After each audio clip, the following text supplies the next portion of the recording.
अयोध्या में रामलला की प्राण प्रतिष्ठा में केवल 11 दिन ही बचे हैं। নরেন্দ্র মোদী রাম মন্দির উদ্বোধনের আগে 11 দিন করতে পারবেন না এই বিশেষ কাজগুলো। নিজেকে শুদ্ধ করতে বড় ঘোষণা করে দিলেন প্রধানমন্ত্রী। 11 দিনের চূড়ান্ত কঠিন নিয়ম পালন করতে হবে নমকে। শুনলে আপনি ভাববেন দেশের প্রধানমন্ত্রী কিভাবে করবেন এসব। রামলালার প্রাণ প্রতিষ্ঠা তো আর ছেলে খেলা নয়। তবে জল আর বালতি নিয়ে এ কি করছেন প্রধানমন্ত্রী? প্রভু তাকেই বেছে নিয়েছেন, তাই তিনিই পালন করবেন এমন কঠিন তপস্যা। নিজেকে কঠিন উপায়ে শুদ্ধ করতে হবে প্রধানমন্ত্রীকে, নয়তো রামলালার মূর্তিতে প্রাণ প্রতিষ্ঠা করা সম্ভব নয়। তাই 11টা দিনে বিশেষ কিছু কাজ একেবারেই করতে পারবেন না দেশের প্রধানমন্ত্রী। নিজেই একটি অডিও বার্তায় এই ঘোষণা করে দেন তিনি। মোদি লেখেন, আমি সৌভাগ্যবান যে এই শুভ অনুষ্ঠানের সাক্ষী হতে পেরেছি। ঈশ্বর আমাকে এই অনুষ্ঠানে ভারতের জনগণের প্রতিনিধিত্ব করতে বলেছেন। সেই কথা মাথায় রেখেই আজ থেকে 11 দিনের বিশেষ অনুষ্ঠান শুরু করছি। সেই সঙ্গে রামলালার প্রাণ প্রতিষ্ঠার আগের এই 11টা বিশেষ দিনে জনগণের জন্য নরেন্দ্র মোদী দিলেন নয়া টাস্ক। সেটা কি বলার আগে আপনি জানুন কি কি নিষেধাজ্ঞা মানতে হবে এই 11টা দিনে প্রধানমন্ত্রীকে। কতটা কঠিন হয় এই তপস্যা।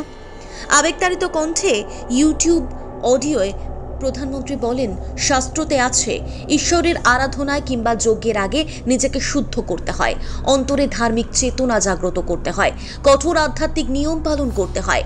আমিও এতদিন ধরে ঋষি মুনিদের সান্নিধ্যে থেকে যে মার্গদর্শন পেয়েছি সেই অনুযায়ী 11 দিনের বিশেষ কর্মসূচির পালন করব।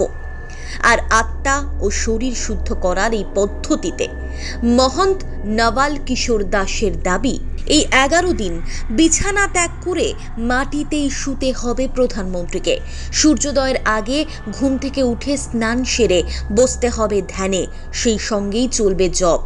সাত্ত্বিক খাবার খেতে হবে এই কদিন, তার মধ্যে বেশিরভাগ থাকবে ফল মূল। এই সময়সীমায় মনকে একেবারে শান্ত রাখতে হবে। এই সময় চুল ও নখ কাটা যাবে না। এছাড়াও আরও বেশ কিছু অনুশাসন রয়েছে। এমনিতেই নিরামিষ খাবার খান প্রধানমন্ত্রী, সেখানে যোগ হবে সাত্ত্বিক খাবার। প্রধানমন্ত্রী তার অডিও বার্তায় জানিয়েছেন, 11 দিনের এই বিশেষ কর্মসূচি পালনের লগ্নে তার প্রয়োজন জনগণের আশীর্বাদ। তাই সেই আশীর্বাদ শব্দে বর্ণনা করে সকলকে পাঠানোর আবেদন করেছেন মোদি। নমো অ্যাপে সেই বার্তাগুলো গ্রহণ করবেন প্রধানমন্ত্রী আরও বলেন, রাম মন্দিরের গর্ভগৃহে সেদিন যা হবে তা ভেবে তিনি শিহরিত হচ্ছেন। এদিকে কয়েকদিন আগেই মহারাষ্ট্রের নাসিকের কালারাম মন্দিরে গিয়েছিলেন মোদি। সেখানে গিয়ে মন্দিরে একেবারে অন্য ভূমিকায় ধরা দেন তিনি। নীল রঙের জলের বালতি নিজেই বয়ে নিয়ে যান মন্দিরের ভেতরে। এরপর মপ দিয়ে মন্দির চত্বর মুছতে থাকেন নমো। মন্দির চত্বর যাতে সবসময় পরিষ্কার থাকে, এর মাধ্যমে সেই বার্তাই দিলেন দেশের প্রধানমন্ত্রী। ব্যুরো রিপোর্ট, প্রথম কলকাতা।